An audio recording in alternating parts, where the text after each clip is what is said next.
when I am able to chat with him about these are things that I'm struggling with, these are things that I need to get done, I just need to talk to somebody about how I can do these things.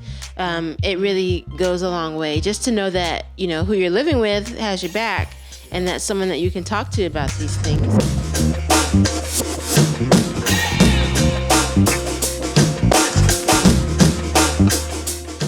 Welcome back to the Culture and Legacy podcast, where we're having conversations with entrepreneurs talking about life behind the scenes. Today, I am super excited to have my favorite person in the world, my wife, Amanda Reid, as my guest here today on the podcast. Yay! I made it onto the podcast. Welcome, Amanda. Hey, we got to keep this professional, okay? Excuse me. Whatever. Anyways, Amanda, yes, she is my wife, and I feel like as an entrepreneur, she's also an entrepreneur. I have to have her on, so here she is. Here today. I am. I made it finally. You did. She hears me talking and interviewing people in the bedroom and in the closet, and so now she gets to be on. It's my turn. Yeah, I am here now. Cool. So, Amanda, for people who do not know you, why don't you tell us a little bit about who you are, what you do, your business, just who's Amanda Reid as a whole? Well, my name is Amanda Reid. I am married to Matthew Reid, the host of this awesome podcast. A little bit what I do as an entrepreneur. I am a calligrapher in Austin, Texas. My business is called Amanda Reid Designs, where I do custom calligraphy and lettering for weddings, events. I do live calligraphy for brands and luxury businesses. And I also teach workshops through a company called Sip and Script, which are really fun and interactive. And then I do like custom jackets and things like that. So that's what I do for my entrepreneur side of me. Outside of that, I'm a physical therapist. So I work in the hospital in the clinic setting, and yeah. Cool. That's what I do. Very cool. So you're staying busy. I stay a little busy. Do you feel like that's a good thing? Like, I feel like people escape to busyness, or that's just their nature to just always be moving. Where do you feel like you stand in that? I feel like there's like two complete different sides of me. There's like this medical side where I'm Dr. Reid when I'm in the hospital or the clinic treating patients. And then there's this creative side of me where I'm interacting with people, working with wedding venues and vendors to make these beautiful pieces for events and things like that, and teaching workshops. And so when I tell people that, either I'm a calligrapher or a physical therapist, they're like, oh my gosh, that's two completely different things. How do you do both? Yeah. But I think it's important for people to have like a creative escape, or to really do something that makes them happy outside of their 9-to-5 if they have one. So for me, it's really fun to go to work and then look forward to coming home to do something that I enjoy doing. I love treating patients, but the calligraphy and lettering and being able to be creative and with other people is something that really makes me really happy. Yeah, that's cool.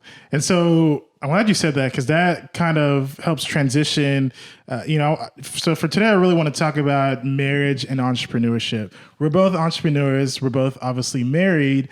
And so how do those two kind of play with each other, I guess? And so, so you mentioned the idea of, you have a full-time job, you come home and you work on your business. Yeah.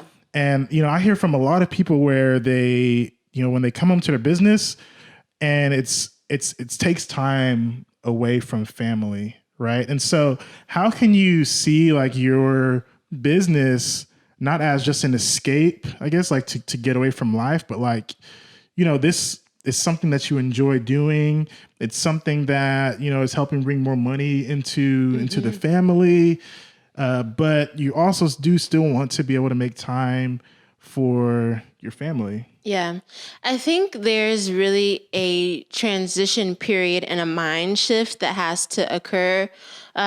So initially when I started doing calligraphy, I did it when I was in grad school, and it was my escape from studying all the time. So for me, it was a hobby. And so a lot of people who get into these creative businesses, they start off doing them as a hobby.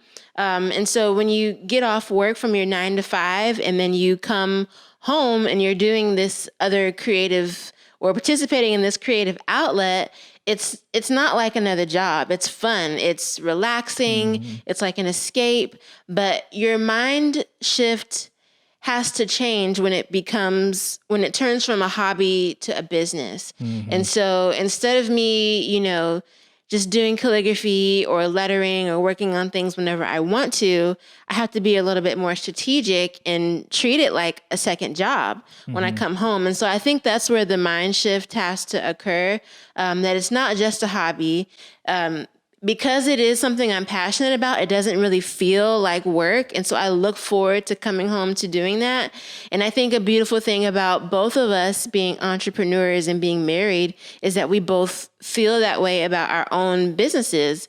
And so I understand that he enjoys doing video. And so, when he's in our garage studio all hours of the night editing, I understand as an entrepreneur that he has to get this work done. Because if he's working during the day, he has to come home and get it done at some point. Yeah. So because we're both entrepreneurs, I understand where he comes from. And so that makes it a little bit easier for me to see his side of things, and I don't get aggravated or frustrated that he's not spending time with me. We are intentional about, spending time with each other, because we know that, when you're out at work all day, you're not together. And then you come home and then you're in your own separate offices doing your own thing. And it's like, you're still not together. Yeah. You're like in the same space, but you're not really even connecting. Yeah. And so then it kind of, so like for me, and this is kind of even the heartbeat to how this podcast is starting is, we're entrepreneurs, we're striving to be entrepreneurs, and we're trying to balance these things with life. And for a lot of people like me, I got into business to I guess move our family along so that we have bills, we have student loan payments that we're trying to make, like all these things. That's like I'm in business for my family, right? But I don't want business to come before my family. Yeah. And so, some of the things that I do is like, I'll come home in the evening, because I also have a full-time job, and I come home and I try super hard to be present, to be intentional, even if it means that I don't get to work in my business tonight. I can't let that get in front of my family. Yeah. Because this is what's important. If my business fails, if everything doesn't work out, as long as I have this and this is successful, then everything else is okay. Right. And I think that you are very good about doing that. Like whenever he comes home, let's say I'm not working in the hospital or the clinic that day, and I've just been home by myself. When he gets home, I'm ready to talk and tell him about all the things I'm doing. I'm like, let's hang out, let's play, let's do this, let's cook together. And he's like, first of all, I just want to decompress from my work day. Second of all, I've got, this long list of business things that I need to do. And then I'm just like, okay, can we hang out now? Yeah. And so during those times, he is very intentional about, making sure that he does spend time with me. And it's a tough balance. It's tough because you're really juggling a lot of things, and kind of finding that balance.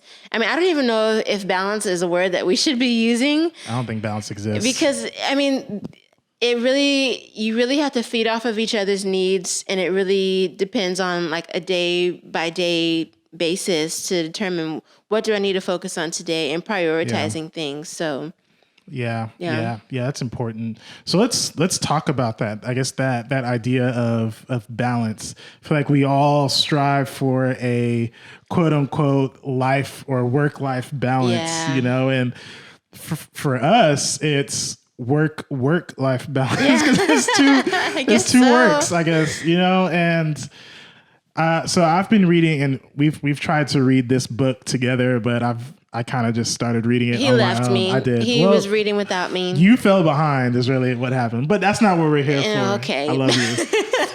Reading this book called The One Thing, and it even talks about the myth of work-life balance, and that it doesn't exist. Because if you're ever trying to juggle two or more things at one time, no one thing gets full attention, and that's why things start piling up. Things aren't getting done. You get more stressed out. You're falling behind in work. Your relationships aren't as intentional, and they're falling apart. And all because we're aiming for balance. And so it's kind of ironic because, like, in the pursuit of balance, we fall out of balance. And that's so true that you're saying that. And also, from the little bit that I did read before you left me behind. The preface. I read more than the preface. Okay, I think I got to chapter 2. But what the book is really talking about in those first 2 chapters is that to really, instead of trying to juggle all these things, multitasking is not really the most beneficial. But what one thing can you do that'll help you get other things done? And it really boils down to like prioritizing. What is the most important thing that needs to get done at this time, in this moment today? And it's not always the most urgent thing. It's not always the most pressing thing. But, really, like in terms of marriage and our relationship, like what is something that will benefit both of us? And when it comes to your business, you have to look at your goals and your why. Like, why do I even have this business? Why am I working so hard after I've already worked a full day in the office or in the clinic, coming home to do this other thing? And when you understand what your why is, it puts everything else into perspective and allows you to focus on what's really important. Yeah, I remember a few months ago, we took a weekend trip to Dallas. And the whole idea behind this trip was pretty much like a vision planning, where we like get away from our routine. We just took like a book that we could read and like a notebook pretty much. And obviously clothes and, all these our computers. Things. We were working. Okay. We were intentional. Anyways, the whole point of it was to be intentional about like, let's sit down. Let's rest. And recover, and then let's talk about, for you, let's talk about Amanda Reid Designs. Where is it, like, what do you have going on right now with it? Where are you trying to go with it? What's your vision? What's your ultimate vision for it? And how can I help partner with you to help that vision come alive? And the same for me as well. For my business this is what I have going on right now. This is how I'm feeling. This is why I'm doing this and where I want it to go. And here's how you can help me with that. And I think that was, it's something that we try to do quarterly, whether we go out or we do it here, just business checkups is kind of what we call it. Like, where you at? Like a what retreat. Do you need? Yeah, pretty much. Like, let's take a breath. Where you at? This is where I am. Okay, now because if we ever reach a point where, in any marriage with anything, not even just business, but if you're ever at a point where you don't share the same vision, or you're just not on the same page about, where one of us is going, then that's a problem. And that's a place that needs more attention, more so than any business or any other thing that we have going on. And I think another thing, like a beauty of being married entrepreneurs is that we have an understanding. And so something that I like that we do, and we did this the other week, where I'm a planner. And so like I write lists, I write things down. Matthew thinks of everything in his head, and he's just like, I've been thinking about this. I've been thinking about this for months. When I finally say it, I'm ready to act. And me, I'm like, hold on, we need to write this down. We need to write a plan out. And so for like, we know that each other, like the way that we think. And so for me, it's important for me to like write lists down. And the other day we did kind of like a little activity where I wrote down, like we took a few minutes and I wrote down like different categories in my life that need attention. And then Matthew did the same thing. And then we talked about, like, okay, for home, these are the things that we need to get done. these are the things that you need to get done for Amanda Reid Design. You need to work on your website, work on your social media content strategy. You need to launch this. And then same for Matthew. We went over all of his little categories and subcategories and kind of came up with a plan on how to get those things done. And so that's a beautiful thing, that we're able to be like a sounding board for each other. A struggle before I was an entrepreneur, Matthew was doing photography and stuff on his own. And so I was just kind of like, okay, you do your own little thing. When you did not have your business. Yeah, I didn't have a business. Yeah. I didn't have a business. Matthew was the only one who was, doing this by himself, being an entrepreneur. And so like, he wasn't really coming to me with these things because I wasn't as understanding. I'm like, okay, this is just extra work that's taking you away from me. And so for those of you who may be an entrepreneur and your spouse is not, or vice versa, I think it would be good to be intentional about having your partner become involved with your business, because that support means everything. Yeah. And when I am able to chat with him about, these are things that I'm struggling with, these are things that I need to get done, I just need to talk to somebody about how I can do these things. It really goes a long way just to know that, who you're living with has your back, and that's someone that you can talk to about these things. Yeah. So let's talk on that, because not everybody out there who's an entrepreneur, his spouse is also an entrepreneur. Right. There's some who they're in the same business together. There's some like us who we have different businesses, and there's some where it's just one, and the other either just chills or has a full-time job and is content with that, or just, whatever. So it's more difficult, I would say, probably to share a vision when one person is extremely wrapped up in the business and the other is just like doesn't care. I just want your time. Yeah. I don't care. So let's talk to that. Let's talk to that couple. Yeah. Or that family. Yeah.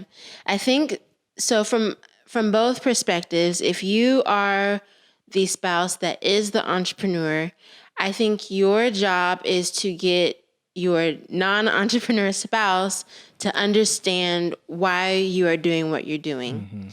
If your goal is to bring extra revenue into the household or to continue to support your family, that says a lot. It's like, I'm not just doing this, side hustle or this business for myself and my own gratification. I'm doing this for us. And in that, I would really appreciate your support and listening and being a sounding board and, just helping out, because I'm doing this for you and for me. And so I think sharing that vision kind of helps to bring in that other partner when they realize, okay, he or she is doing this for the both of us, and I need to be a part. And then on the other side, if you are that spouse that is not an entrepreneur and your husband or wife is, I think your job in this is to be intentional about getting involved. Yeah. Even if it's something that you could care less about, showing that support and that you are interested and invested in your partner or your spouse speaks volumes. And so like when Matthew was into photography and video and I was not an entrepreneur yet, I mean, even to this day, like, I don't know what he's talking about when he's talking about camera lenses and specs. Taxes. And all that stuff. I have to get involved with that now. But before then, I was like, find another friend. I could care less, but. Which isn't necessarily a bad thing. Yeah. I mean, and you can have other people that are your sounding board and that you interact with. But like when you're in the same household, it means so much when you have that partner that can understand. And so if you are the spouse that is not an entrepreneur, I think being more intentional and showing your partner that you do care about what they do, you care about them doing it, even if you don't really care what they're doing, will make a huge difference. Yeah. So. Yeah. I remember there was one time when you had sent me a GIF of this YouTuber that I follow. He's a videographer, photographer on YouTube. And I was like, why did you send me this GIF? And you're like, oh, I know you watch him. And I was like, oh.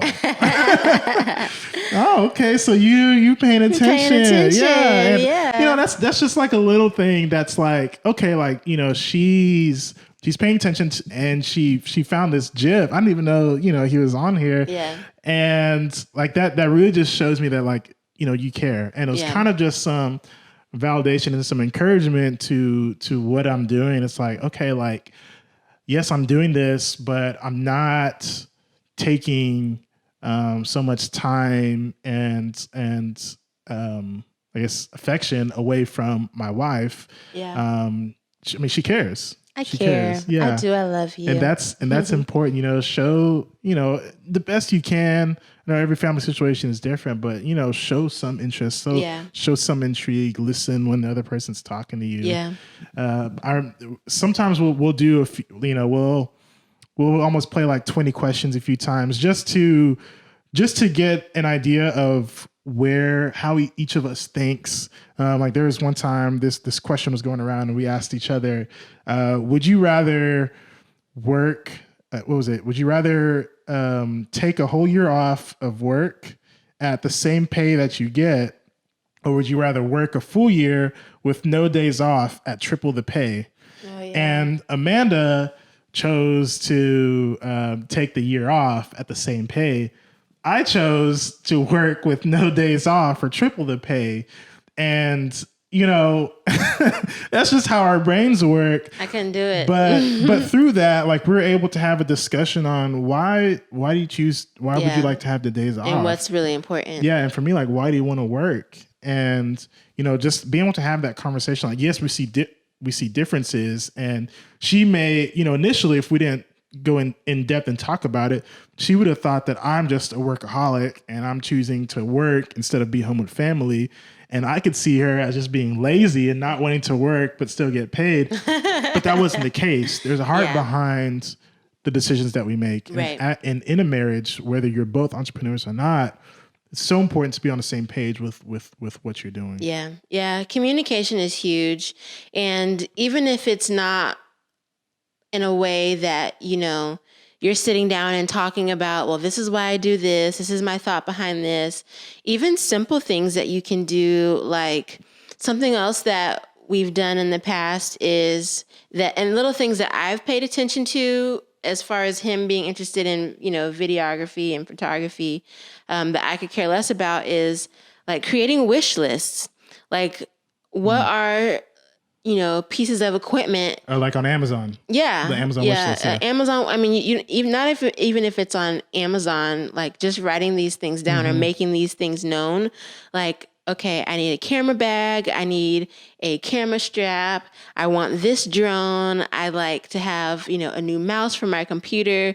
Like pretty much just making a list of things that are important to you that you need for your business. And so sometimes I would go to his Amazon cart or his Amazon wish list and see like, what are some things that he needs? And, an example, the biggest surprise, what was it, last year? Yeah, it was on my birthday, I think. Last year for his birthday. So Matthew didn't know, but I was paying attention. His birthday was coming around the corner, and he had posted about this new drone, this new mini drone that was released, which is like huge in photography or videography right now. Like wedding vendors or wedding videographers are including drones in their packages because it just creates a cool effect. See, I clearly don't know what I'm talking about. But he wanted this drone and he had posted it on his Instagram stories and was showing it like, oh my gosh, this is so cool. I would love to have this. So I saw that. I saved it and I bought it like that day. Yeah.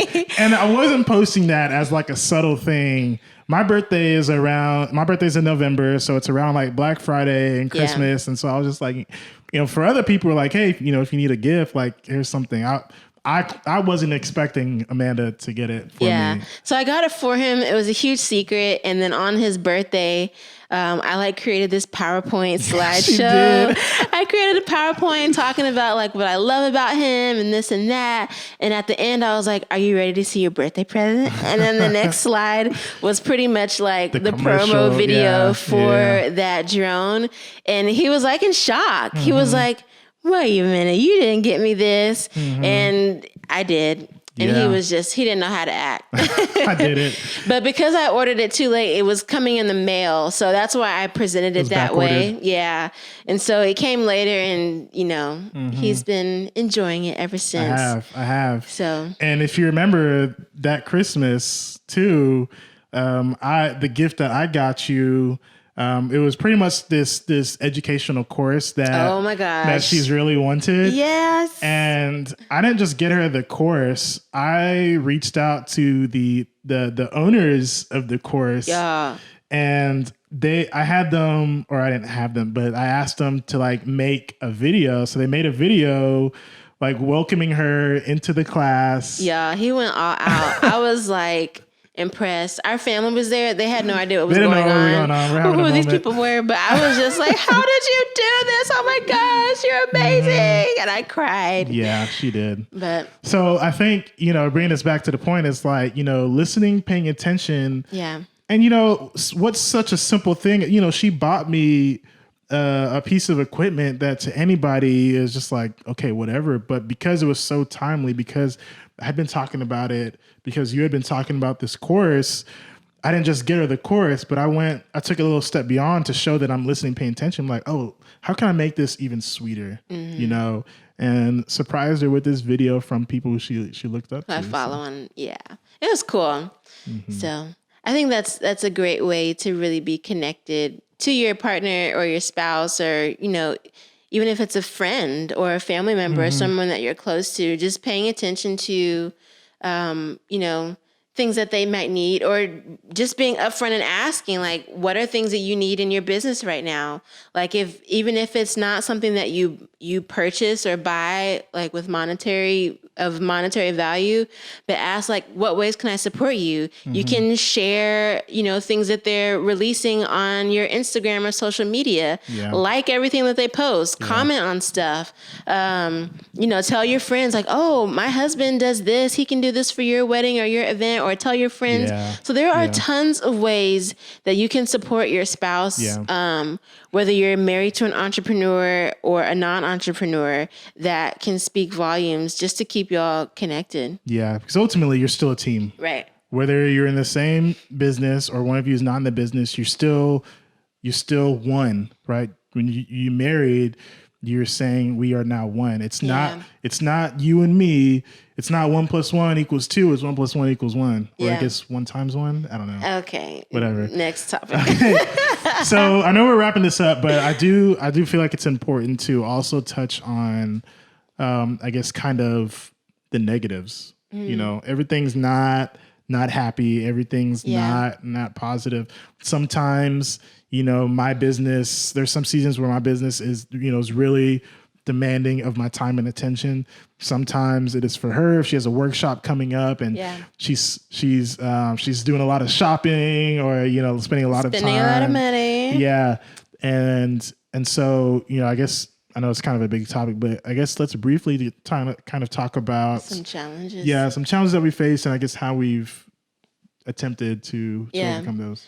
I'd say some of the top challenges would be money. I'd say the time spent separate in our own businesses, and pretty much just how we cope with the frustrations of having your own business, and not only having one business in the house, but two. So with that, first, money.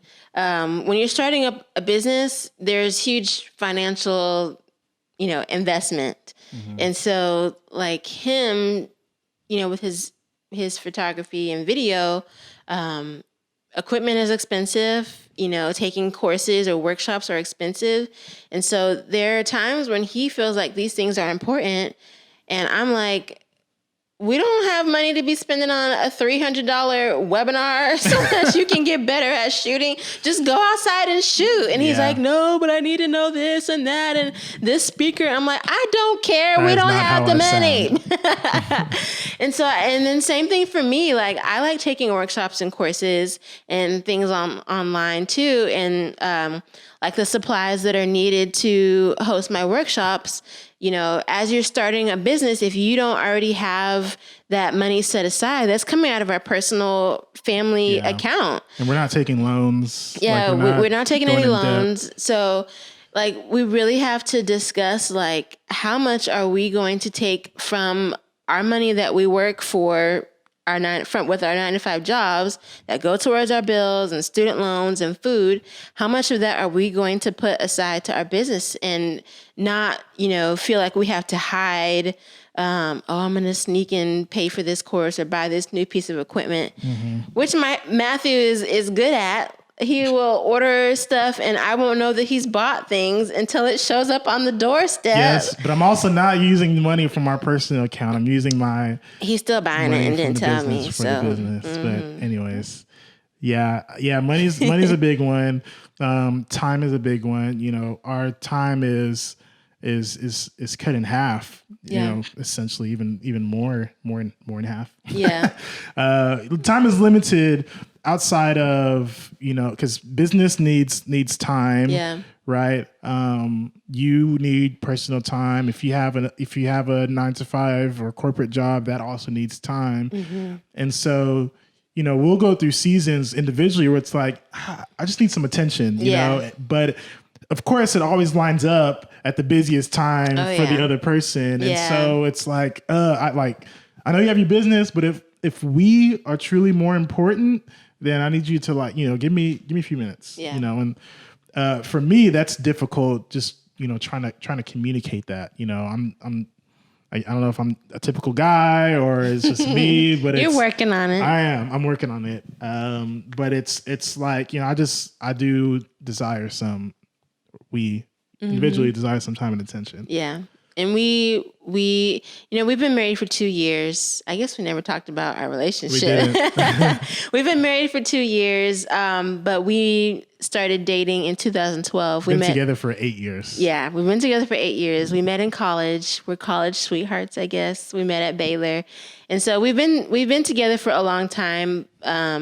But, you know, with each phase of life, there are new things that you have to learn about each other, new things that you navigate together. And so this is just one of those things that we're, you know, we'll always be figuring it out. And as our businesses grow, we're going to have to continue to make adjustments on how we're going to make this work and allow our marriage and relationship to really thrive. Yeah.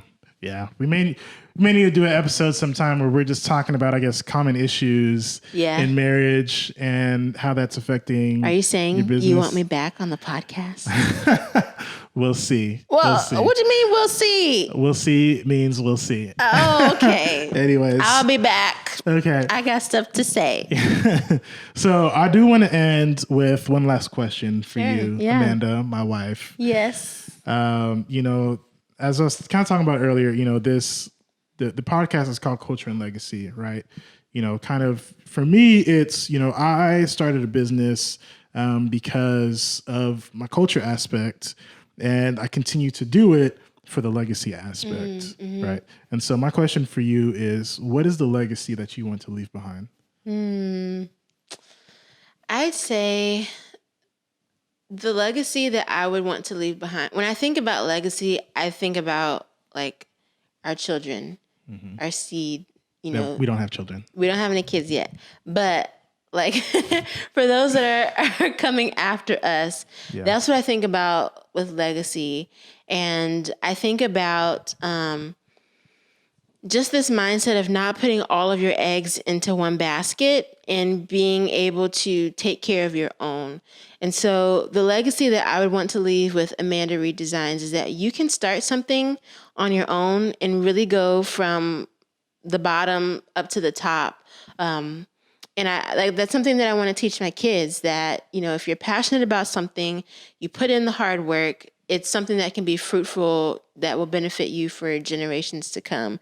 I'm not expecting my kids to become professional calligraphers or interested in video or photography, but I do want them to know that with passion and hard work that, you know, you can provide for yourself. I think there's this mentality of, you go to school, you go to college, and then you work a 9 to 5, and then you retire, and then you die. Mm-hmm. And there is so much more to life than working for somebody else. Mm-hmm. And so I just want, my legacy is that you can be free in doing the things that you have been called and created to do. And if you're not doing something that makes your heart and your soul happy, then what are you really doing? Finding things that'll benefit other people, that'll pour into the lives of other people, and also something that'll make you a little bit of money I think is important to know. Yeah, that's good. That's very good. I'm glad to hear that from you. Good. I'm glad you improved. Yes, yeah. Well, Amanda, for people who want to get connected to you or want to see some of your work, or just, how can people reach out to you and see what you do? Yeah. So I'm most active on Instagram. You can follow me at Amanda Reid Designs. That's Amanda Reid, REID Designs. You can also go to my website, which is www.amandareiddesigns.com. And then I also teach local workshops in the Austin, Texas area. And so if you're ever interested in learning calligraphy in a unique and fun, laid-back environment, it's really like a party, y'all. You can come to one of my workshops, sign up through our website called Sip and Script, or www.sipandscript.com. That's sipandscript.com. So you can sign up for a fun workshop there. So cool. Yeah. Very cool. Well, Amanda, thank you for joining me, even though this is both our house. But thanks for joining me on this podcast. I'm excited for this topic, and I think this is really going to hit home with a lot of people. Oh yeah. Even if you're not in a marriage or in a relationship now, I think this is just a good way of communicating and knowing the importance of having a vision for everything that you do. For going into business for me, every decision that I make, I'm keeping my family in mind, right? Every decision that I make every day, and the vision that, your 5-year plan or your 10-year plan is keeping my family in mind. And so, if you're in this place where you feel kind of lost, or you feel like your spouse isn't buying into your vision, maybe either one, you haven't communicated it well enough, or two, there's something about what you're doing that they don't like or approve of, and it's not worth it if both of you aren't completely bought in and moving together. So I think that's very important. So if you're listening, thank you for making it through. I really love Amanda, and so I was glad to bring her on today. So thank you very much to you all for listening or watching and tuning in. Thank you. Bye.